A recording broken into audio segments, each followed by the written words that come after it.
Philosophy ক্লাসে সকলকে স্বাগত। আজকের ক্লাসে আমরা আলোচনা করব একাদশ শ্রেণীর দর্শনের অর্থাৎ ওয়েস্টার্ন ফিলোজফির যে দ্রব্যের চ্যাপ্টারটি রয়েছে, সেই দ্রব্যের চ্যাপ্টার থেকে একাদশ শ্রেণীর পরীক্ষায় প্রতি বছর যে এসে টাইপগুলো প্রায়ই এসে থাকে, সেই প্রশ্নপত্র এবং আনসারগুলি নিয়ে আমরা আজকে এই ক্লাসে আলোচনা করব। তো দেখা যাক কি কি প্রশ্ন দ্রব্যের চ্যাপ্টার থেকে আমাদের পরীক্ষাতে এসে থাকে। 1 নম্বর প্রশ্ন, লৌকিক মতে দ্রব্য কি? লৌকিক মতে দ্রব্য হলো তাই যা গুণের আশ্রয়, শক্তির উৎস, যা নিজে অপরিবর্তিত থেকে পরিবর্তনের মধ্য দিয়ে নিজেকে প্রকাশ করে। 2 নম্বর প্রশ্ন, অ্যারিস্টটলের মতে মুখ্য দ্রব্য কি? আনসার, সামান্য ও বিশেষের সমন্বয়। 3 নম্বর প্রশ্ন, অ্যারিস্টটলের মতে গৌণ দ্রব্য কি? আনসার, দেশ ও কালের অতীত, জাতি বা সামান্য। 4 নম্বর প্রশ্ন,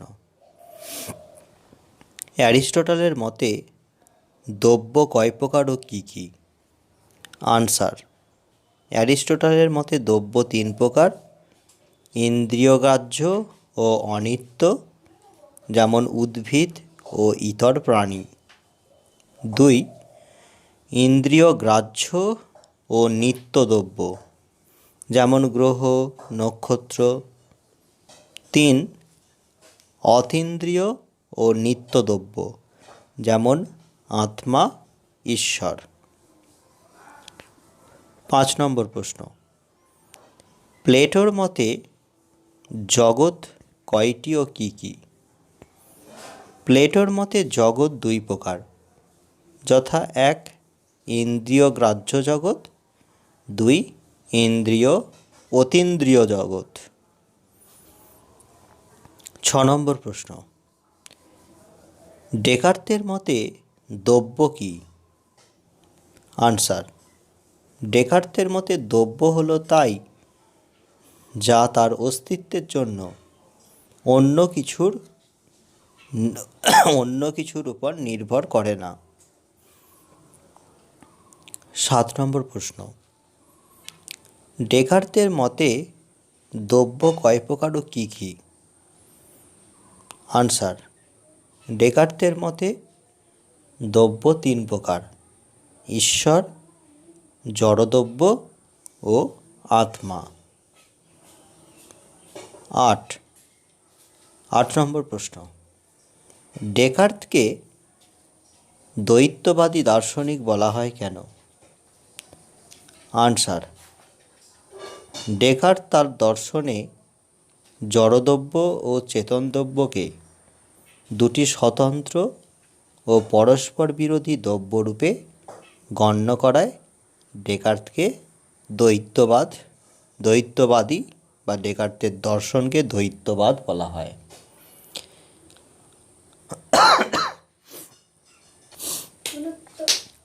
9 নম্বর প্রশ্ন, স্পিনোজার মতে দ্রব্য কি? স্পিনোজার মতে দ্রব্য হলো তাই যা তার অস্তিত্বের জন্য অন্য কিছুর উপর নির্ভর করে না এবং যাকে জানতে গেলে অন্য কোনো ধারণার প্রয়োজন হয় না। 10 নম্বর প্রশ্ন, দ্রব্য ঈশ্বর প্রকৃতি উক্তিটি কোন দার্শনিকের? দ্রব্য ঈশ্বর প্রকৃতি উক্তিটি স্পিনোজার। কোশ্চেন নাম্বার 11, স্পিনোজাকে অদ্বৈতবাদী দার্শনিক বলা হয় কেন? স্পিনোজা তাঁর দর্শনে ঈশ্বর ও জগৎকে অভিন্ন সত্তা বলে স্বীকার করায় তাকে অদ্বৈতবাদী দার্শনিক বলা হয় এবং তার দর্শন অদ্বৈতবাদ নামে পরিচিত। 12 নম্বর প্রশ্ন, মনাড বা চিৎ পরমাণু কাকে বলে?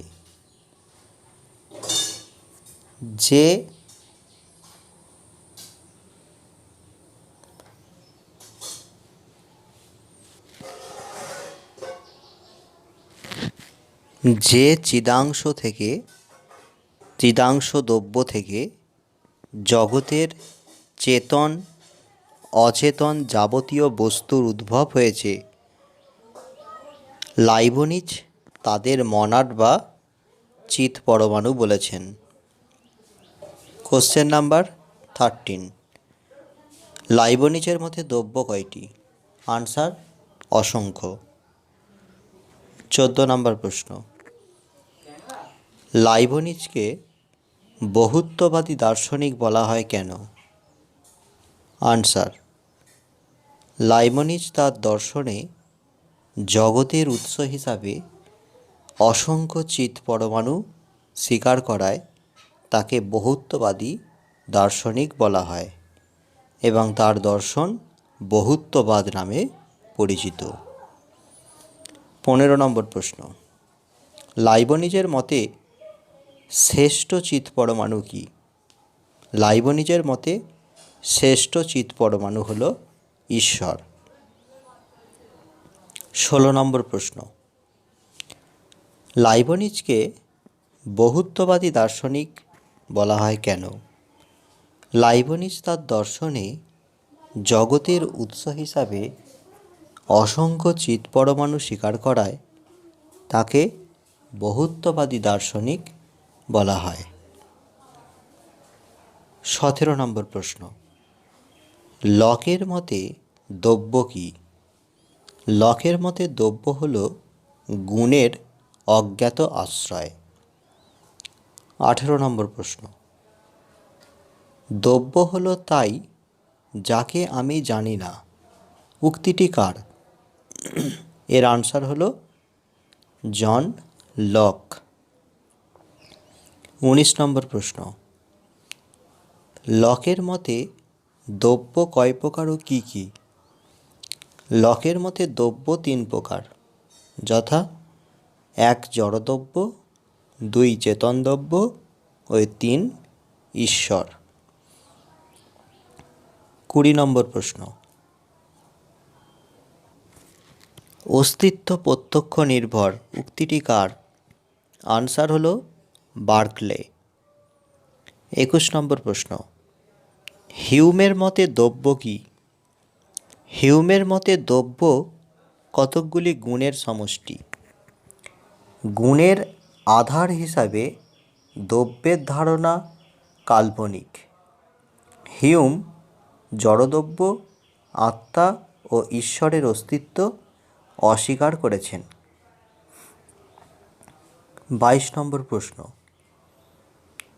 কোন দার্শনিক জড়দ্রব্যকে অস্বীকার করেছেন? এর আনসার বার্কলে। 23 নম্বর প্রশ্ন, দ্রব্যের ধারণা হল একটি সুবদ্ধ ও উদ্ঘট কল্পনা, উক্তিটি কার? আনসার দার্শনিক হিউম। 24 নম্বর প্রশ্ন, ট্রিটিস অফ হিউম্যান নেচার গ্রন্থটির লেখক কে? আনসার হল দার্শনিক হিউম। 25 নম্বর প্রশ্ন, দ্রব্য হল গুণসমূহের অন্তর্নিহিত এক বাস্তব সত্তা, উক্তিটি কার? আনসার হল হেগেল। 26 নম্বর প্রশ্ন, লকের মতে গুণ কয় প্রকার ও কী কী? আনসার, লকের মতে গুণ 2 প্রকার, যথা মুখ্য গুণ যেমন বিস্তৃতি, আকার, আয়তন, গতি প্রভৃতি, আর 2 গৌণ গুণ যেমন রূপ, রস, গন্ধ, স্বাদ ইত্যাদি। 27 নম্বর প্রশ্ন, মুখ্য গুণ ও গৌণ গুণের মধ্যে পার্থক্য লেখো।